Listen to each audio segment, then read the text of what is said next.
Running Aces Casino and Racetrack is the Twin Cities' premier choice for exciting entertainment, 24/7 gaming and dining, monthly comedy shows, and $1 blackjack with no commission or ante, making it the most player-friendly casino around. Trout Air Tavern at Running Aces offers Minnesota-inspired handcrafted dishes with locally sourced ingredients and the trout that made the area famous. Running Aces Casino and Racetrack, 25 minutes north of downtown. Visit runaces.com. Running Aces, your night out is waiting.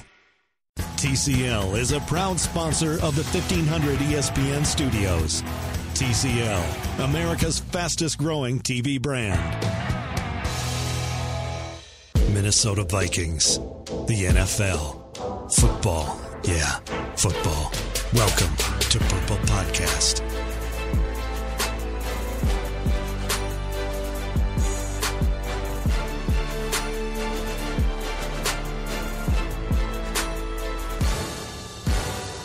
Welcome to another episode of the Purple Podcast. Sage Rosenfels is off on vacation this week, and happy Thanksgiving to you all.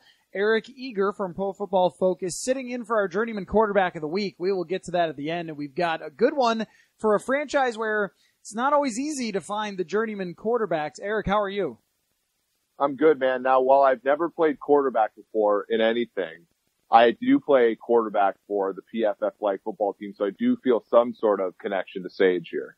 I mean, you guys are basically on the same level as far as quarterback knowledge, I think, then. Right? I think so. I mean, I think so. Yeah, and I mean, you're only 30 career touchdowns behind him in the NFL, so, you know, I mean, it's not that far. It's not as big of a gap. You can catch up. No. That's for sure. So what I want for you, Eric, is to help me understand some things about the Minnesota Vikings offense, and then we can get to the Green Bay Packers and this huge game on Sunday Night Football, which I'd like to start out by sort of chuckling to myself a bit about when you ask players and coaches about a big game, and it's very clear that playing the Green Bay Packers with your season on the line on Sunday Night Football is big, that it's never big to them, right? They've never thought of it. You're the first person to mention ever that this is a big game, and they don't see how, Eric. Sorry, they don't know what you're talking about. Big game, I don't know what you mean. But this one, can you explain just how important this one is for the Vikings in their second half of the season or final stretch run of the season to making the playoffs? Yeah, it's interesting considering there's no discernible difference between Cousins' record on primetime games and all other games, that he simply doesn't pay attention to this. So we have the Vikings actually as a team that's still sort of a front runner to make the playoffs in the NFC North or in the NFC. A little bit over 50-60% of the time. Green Bay is further down the list. Actually substantially, given that they've missed out on some tiebreakers. They still haven't won a road game yet. But I do think if the Packers were to come into US Bank Stadium and upset Minnesota, it would turn the tide quite a bit, especially, making Minnesota going from, a probable playoff team to a team that's very much on the outside looking in at 5-5-1. So it's a huge game. I think for Green Bay, they have a ton of, motivation from not only trying to get themselves back into the playoff discussion, but they want to win their first road game of the season. Mike McCarthy surely wants to have people stop talking about how poorly of a job he's doing. And Aaron Rodgers, probably wants to beat a Vikings team that knocked him out, of the season a year ago for the first time since then. So tell me about what this Vikings offense has to do to get itself to be any sort of contender. Because I look at the other night, and they're playing a top defense that's got a really good case in Chicago for being the number one defense in the NFL. When you look at who the Vikings are facing here, in Green Bay, just an okay defense, which is an improvement from the past, but it's not a great defense. Seattle is nowhere near the Seattle of before. They've got the Lions at some point here before facing the Bears in Week 17. Miami is nothing special on defense either. A couple of days separated from the game. Overreaction or nah when it comes to what happened against Chicago and where this offense actually is? It's interesting because, as you talked about before and we talked about, the Vikings really haven't played anybody this year, or at least they haven't beaten anybody this year. And so to watch them play a team whose strength was defense it was actually, in hindsight, rather predictable in terms of what happened. They were not efficient on early downs, which caused them to, get into later downs. And on later downs, your offensive line very much becomes exposed. And we saw that. We said this season the Vikings are the worst team in the NFC in terms of early down rushing success. Now, whether that's because you're running too much on second and long, or, whether you're running too much on first and long and you're not generating a push up front, it is something that is concerning. Now, they weren't very efficient running the ball a season ago. However, what they did is they were able to get their early down plays successful to Diggs and Thielen. They were able to throw the ball specifically to Jerick McKinnon out of the backfield to get them out of those long yardage situations. And so their quarterback, Case Keenum, was not put in a position, and their offensive line was not put in a position to look like a fish out of water nearly as much as Cousins was when they played a great defense the other night. So if I'm looking at ways for this Vikings team to be successful moving forward, I don't necessarily think it's what Zimmer suggested, which is to run the ball more and run the ball more efficiently. I think what the Vikings need to do is to scheme up passes on early downs to get into 2nd and 3, to get into 2nd and 2, pick up early first downs, use those great receivers and their ability not only before the catch, but after the catch. Give your offensive line a little bit of a break with the pass rush doesn't know necessarily if it's a run or pass. Give yourself that opportunity and then mix in runs kind of as a surprise as opposed to something you're always sort of doing on first and second down. So this brings up an interesting point because I've gotten emails and tweets about this quite a bit where Vikings fans are concerned that Mike Zimmer wants to go back to 1991 and start handing the ball to Terry Allen over and over again and pounding up the middle for 3 or 4 yards. And I don't think that that's really it, Eric. I mean, I think that what Zimmer is talking about with the run game is a way to point the finger sort of at DeFilippo and how he's handled the entire offense. It's a way to criticize the offense without criticizing Kirk Cousins, because Zimmer is not going to criticize Cousins. It does him no good to do so. If he stands up there and goes, yeah, Cousins, man, what's with the picks?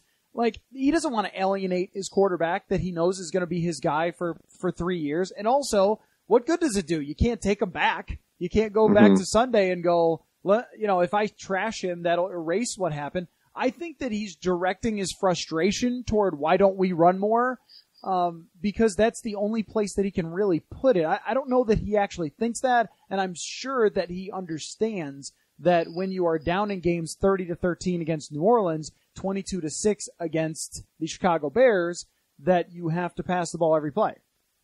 Yeah, and again, I would agree with you. I think, obviously most of it's on the quarterback, but an offensive coordinator has a lot of influence. Kirk Cousins, if you look at our quarterback grades, I'm more looking at sort of play to play. Of the top, I believe 20 quarterbacks in the league, Cousins is the only one that on a per play dropback is generating negative expected points. So every time Cousins drops back on average, the Vikings are getting further away from scoring. Now that's extremely damning considering that Cousins has been accurate on about 80% of his passes if you throw out drops and batted balls and things like that. How does that happen? How does that work? Well, I think it's a couple things. It's that 7-yard pass to Diggs is occurring on 2nd and 13, right? Where you've schemed up a poor run play on 1st and 10, and those 7 yards matter. On the stat sheet, they're the same 7 yards that Cam Newton is getting, but Cam Newton's throwing those 7 yards on 2nd and 4, right? And so from an expected points perspective, the Panthers are getting a lot more value for those 7 yards than the Vikings are, for example. And I think, is that Cousins' fault? I think to some degree we should expect Cousins to drive the ball past the sticks more often, but at the same time, if he's being asked to turn around and hand the ball off on too many 1st down and 10s, and they're not efficient there, that's not necessarily his fault as much as it is the offensive coordinator. So I do think it's telling it. I tweeted out this graphic the other day of, basically NFL quarterbacks and their PFF grade versus their expected points. And the guys like Trubisky are getting a lot more for the PFF grade. So, you see Nagy is getting a lot more out of average play from Trubisky than, for example, DeFilippo is getting out of, I think, slightly above average play from Cousins. it's stark. And I do think you can attribute some of that to coaching. So I realized just today, looking at the numbers, that the New York Giants and Pat Shurmur, who his name is coming up quite a bit now that Mike Zimmer threw DeFilippo under the bus on Monday and ran him back over on Wednesday. And look, I mean, this is Zimmer for you. And if you don't like it, you can leave, basically, is the way that he's always put it with the coaches and players too. And sometimes it works, sometimes he doesn't. But you knew that when you got to a point of frustration that this is where he is going to go, that he's not going to just be quiet about it. But there are some amazing numbers with this offense. I brought up on the Purple Live show that the Denver Broncos actually score on a higher percentage of their drives. What I didn't realize that Pat Shurmur and the New York Giants, their passing game is just as effective as the Minnesota Vikings, and that's one that we've laughed at, right? I mean, just Eli Manning, and he's completely shot. In terms of the Pro Football Reference expected points, they're about the same. They're number 18 and number 19.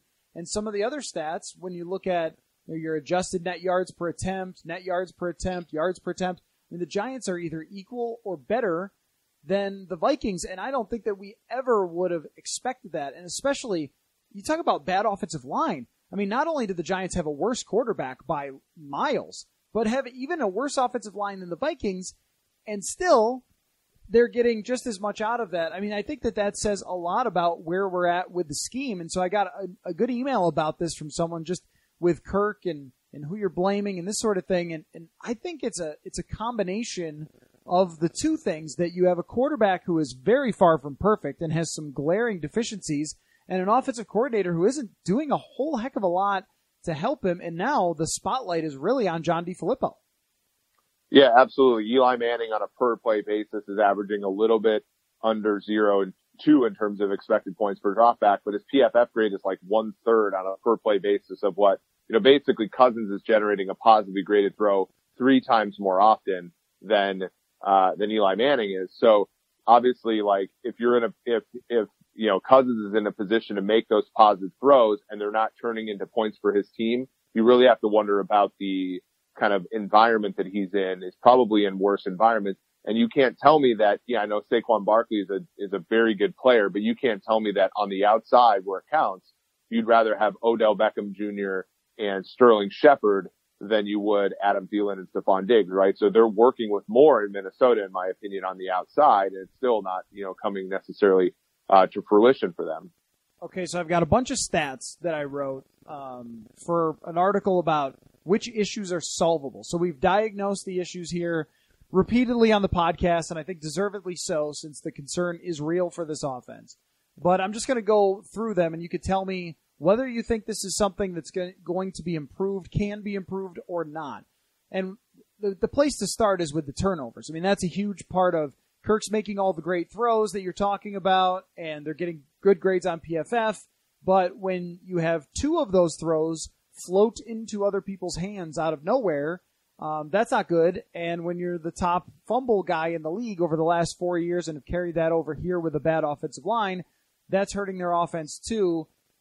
Turnovers, I mean, is there any way to predict where you would go in the next 6 games? Yeah, I do think that, in terms of Cousins, he has consistently limited the number of negatively graded throws that we have. However, he does have, I would say a little bit above league average in terms of how many of those negatively graded throws are turnover worthy. So it is strange, because I do think the offense is somewhat conservative. It doesn't ask him to go downfield as much. It doesn't ask him to put the ball in harm's way. And yet when it does, he is sort of producing these turnover-worthy plays more often. Turnovers are a very noisy thing in the NFL. I would say if you're looking at the Vikings and their fumble tendencies so far, I do think some of those will start to be recovered by Minnesota Vikings players as opposed to other players. But for Cousins, I think that this is a trend where and this is probably why he's a 500 quarterback and probably will be for a long time, is that he does not seem to, against good teams, be able to string together enough good throws successively. And it's those good teams that take advantage of the mistakes that he makes. And so the statistician in me wants to say, okay, this will regress a little bit. He'll put together some games where his negatively graded throws, like Trubisky throwing the ball straight to Xavier Rhodes, those will get dropped at times. But the other side of me says, well, with Cousins, it always seems like there is just one thing or two things a game that keeps him arm's length away from actually winning against a good team. So I'm a little torn on that. And when you talk about a team that throws the ball 40 times a game, basically, and uses all those short passes, well, with a guy who can be turnover prone to begin with, you're basically giving him more opportunities to get strip sacked or more opportunities to throw those picks. And they're often playing from behind. I think that that's a little bit of the case too, that when you're playing from behind, sometimes you can make mistakes there trying to do too much or whatever the case might be. I think when he throws that pick on the throw to Kyle Rudolph, where he just airmails him and it's picked off by the safety, even if Kyle Rudolph clears the first level defender, I mean, there's a safety right there where he was going anyway. So this is a situation where Cousins is down 2 touchdowns and he's trying to make a play. And so I think it's everything compiling there on the turnovers. The other stat, now we talked a little bit about the running, but second down running. So Zimmer had talked about wanting to run more on second down. Well, they're 31st in yards per carry running on second down. Can they fix that?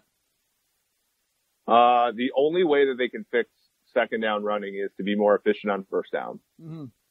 Like 2nd and 10 is a sucker play. Run. And honestly, we do a little bit of decision analysis. The Vikings are actually in the top 10 in the NFL in making the positive decision on second down and long. So they are doing that at a good rate. They're not being as efficient there because they've had terrible success running the football. But to me, running on second down is a very, you're basically saying, I trust Kirk to convert 3rd and long half the time.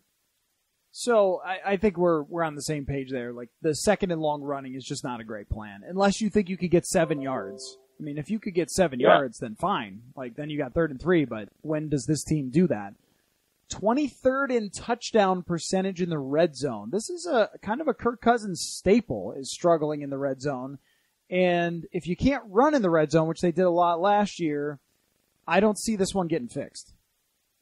Yeah, and so this is another thing where we talked about in the offseason, is his red zone lack of efficiency a thing? We both said, it's a little bit unstable, but again, it sort of coincides with some of the Kirky-isms, which is to fumble a lot and to have difficulties, under pressure and throwing the ball into tight windows.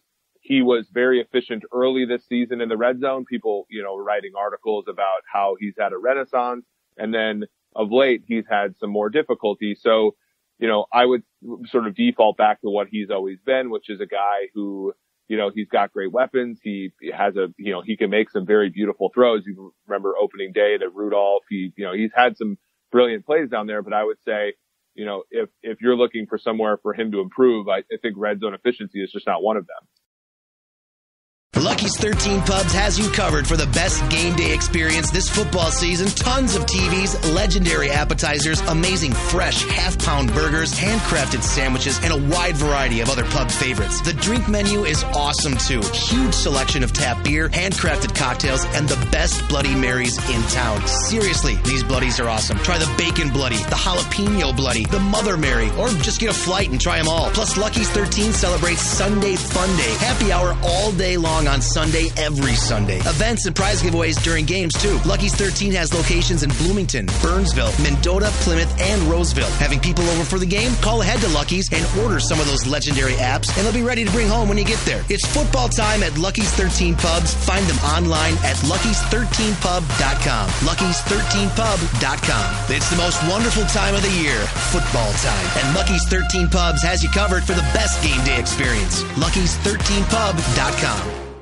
Yeah, and part of it is that usually those guys, those quarterbacks who are really good there, and we saw this with Case, the pocket presence is a thing, the patience is a thing. Sometimes with, Teddy, they used to hand it off to Adrian Peterson every play, so it's harder to say with him. But, the anticipation, and other quarterbacks have been able to find Kyle Rudolph in the end zone and not so much Kirk Cousins, and that seems like it'd be a slam dunk to just be able to throw it up to him and use the thing that he does best. Now, here's a disturbing one, though. The lack of screens and the lack of play action, they are 22nd in play action percentage with Kirk Cousins. And how in the world is that? Like this guy is about as good as it gets at operating play action. There are very few people, you've mentioned this on the podcast before, but there are very few people who are consistently good on play action, and you got one. And yet, they are not using him anywhere near enough. And you could say that's because they're losing, but I guess I would come back with, who cares if you're losing? Still use the plays because they're effective. Yeah, and we've seen a little bit of a renaissance in terms of the idea that play action does not depend upon how good you are as a running back game. So if you're an offensive coordinator, you can throw sort of self-awareness out of the, to the wind here. The Vikings aren't a great running team, but it actually wouldn't matter if they were to run play action. Kirk has been consistently good there. And what's really interesting is even if he wasn't consistently good there, to predict future performance on play action, you basically just use a team supporting cast, and the Vikings are extremely good, as we've said on the outside with Diggs and Thielen. It is one of those things where they're basically free yards. It's like, a basketball player that can't hit their free throws. If you're not running play action, 30% of the time, and you're a struggling offense, you're just not trying hard enough. So I do think that it is time for them to start, doing it. If you watch the Rams, Chiefs game the other night, the running games were no threat for either team, and yet the Rams were running play action on almost all of their under center plays, and they were extremely effective doing so. So it is one of those rare hacks, and I think the great teams are doing it, and the teams that are lagging behind are not. And this was supposed to be an offensive coordinator who was ahead of the game and in that conversation, and I think that he has so far come up short on that, and I guess we'll see where it goes as we go down the stretch. But when it was Matt Nagy versus John DeFilippo, round one there went clearly to Matt Nagy, especially in creativity, play action. No pressures for Everson Griffin, which per the Pro Football Focus stats was the first time that's happened when he's played the whole game in the Mike Zimmer era. And when I watch the tape, every play is rolling away from Everson Griffin because they know how dangerous he is.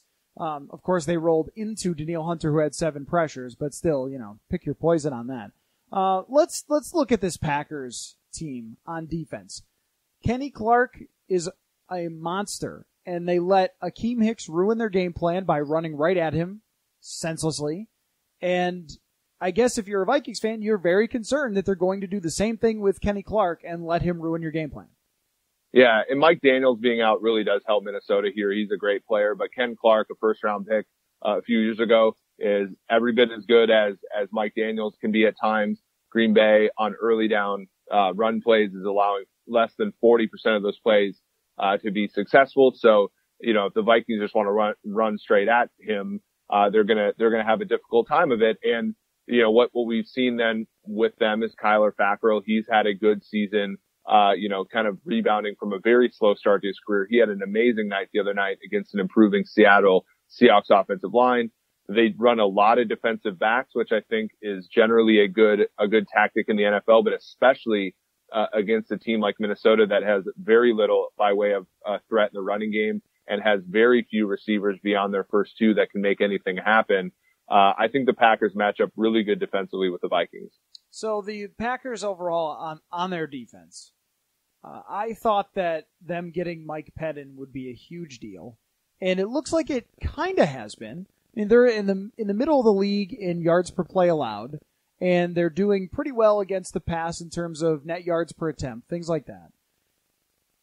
Are they just an average defense, especially with Daniels out? Are they above average? What do you think that Pettin has done for them? What's their weakness? I mean, what are you making of Green Bay for a team that for so long we just sort of laughed at their defense? No, I think they're certainly improving. As we've seen this year, oftentimes it's just enough to get a couple players, as the Saints did last year, for example, and a new scheme to make things work. Jair Alexander was one of the best draft picks in the draft a season ago. He's been very good, not only covering on the outside or the inside, which is why I think they match up really well with the Vikings. He can probably take the Vikings' best receiver, even if he were to play in the slot. They put Tramon Williams at safety now that they got rid of Clinton Dix.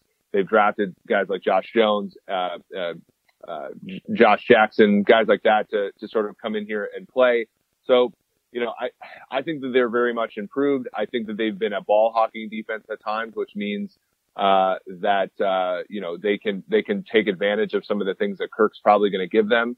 And so, yeah, I think They're not nearly as good as the Vikings, both personnel-wise and probably even scheme-wise, but I do think that they're going to be more than enough to keep the Vikings from putting up the type of points that are going to make them a sure bet Sunday night. Okay, last thing for you before we get to Journeyman Quarterback of the Week. With Aaron, what do you make of his season? His Pro Football Focus grade is spectacular.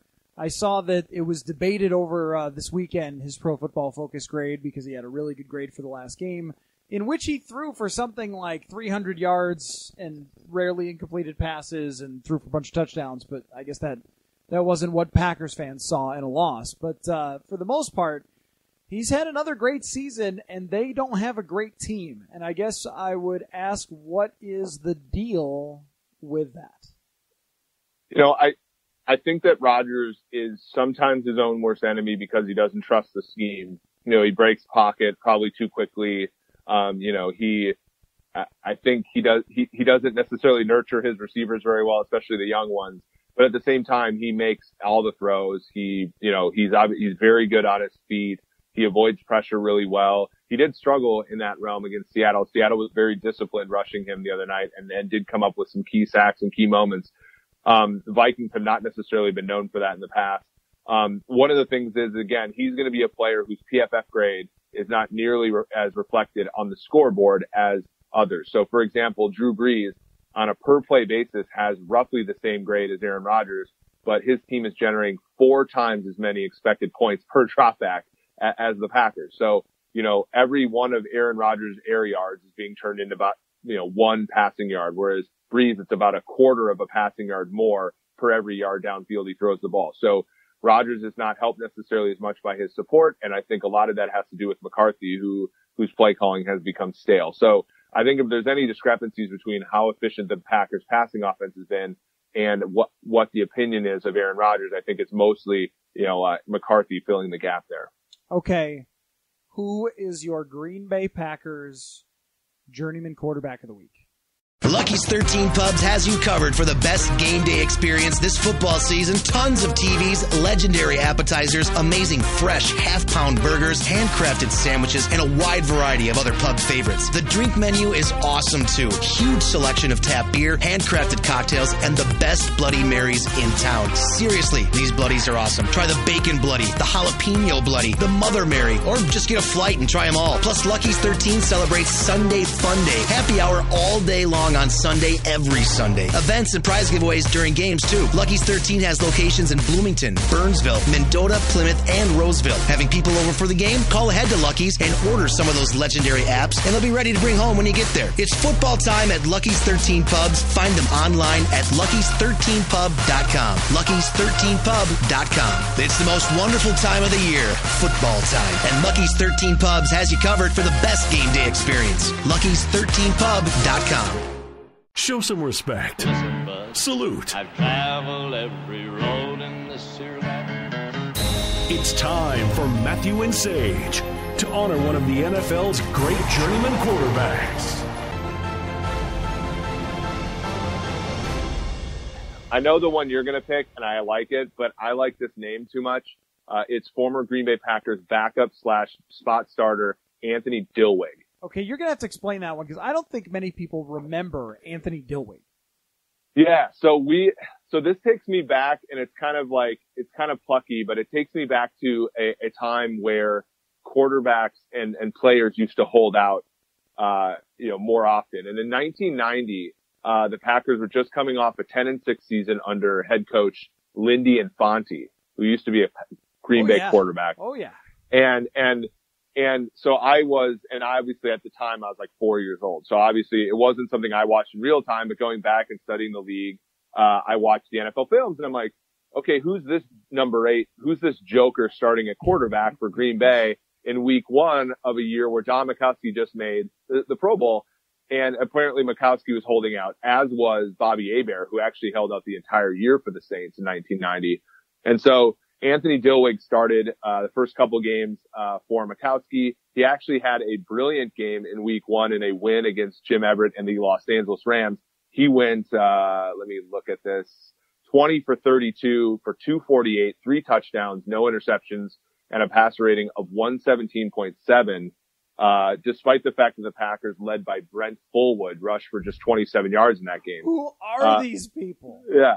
Vince, as Chris Berman said, Vince Workman, my way back to you, babe, only had 40 yards in that game. Wow. So they won that game 36-24. It was not a harbinger for things to come for Green Bay, who finished 6-10 that year. Okay, so mine, and that's just a great story, and it's beautiful, and I cried a little. Mine is Mike Tomczak. And it's great. It's a great one. I don't think anyone in the whole world, now he could have been easily our journeyman quarterback of the week for Chicago, or if the Vikings sometime soon play Pittsburgh. Those are the ones where you'd say Mike Tomczak. I want to use it for Green Bay because it's wonderful that he was Green Bay's quarterback just for 1991. He had a contract holdout in 1992 and ended up getting cut and playing for the Cleveland Browns the following season. But in 91, he started 7 games, went 2-5 in the pre-Favre era for the Green Bay Packers, and he averaged 6 yards an attempt, had a 72 quarterback rating, and went on years and years later in 1996 to have a 10-5 season as the starter for the Pittsburgh Steelers. And there's some great stats here with teams that he landed onto, because he was on the 85 Bears and is in the Super Bowl shuffle, by the way, and threw 6 passes in 1985 for that Super Bowl team, got a ring. He went 21-10 as a starter for Chicago and completed less than 50% of his passes. It's so good. He averaged as a Chicago quarterback like 100 yards a game passing and went 21-10. And then my favorite wiki factoid, the thing we're missing here is the second stint. He didn't have a second stint. He just had long stints. But my favorite thing is in 2010, he was named the offensive coordinator of the Pittsburgh Power of the Arena Football League, where he lasted for 4 years. And I do not know where Mike Tomczak is these days. The 1991 season is great. The final year of the final year of the Jerry Burns era for the Vikings. The Packers that year finished 4-12. They were 4-11, and before they went into a game at the Metrodome on December 21st, the Vikings 8-7, looking to finish the year with a winning record, and Green Bay at 4-11 beat the Vikings 27-7. So just another Vikings letdown.